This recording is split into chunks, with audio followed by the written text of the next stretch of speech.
Ostiral honetan, abenduaren 29an, eguerdiko ordu batetan, Lurgorrin Santa Lucia Baselizaren aldameneko erakusketa gunean, Santa Lucia auzoko aintzinako argazkien erakusketaren inaugurazio ekitaldia izango da. Erakusketa honen ordutegia izango da, astelehenetik igandera goizeko 10:00 iluntzeko 8:00 arte.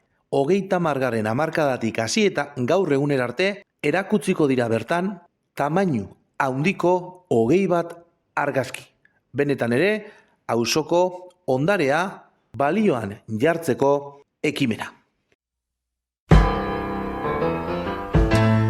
Virgil Caine is the name and I served on the Danville train till Stoneman's cavalry came and tore up the tracks again. In the winter of '65 we were hungry, just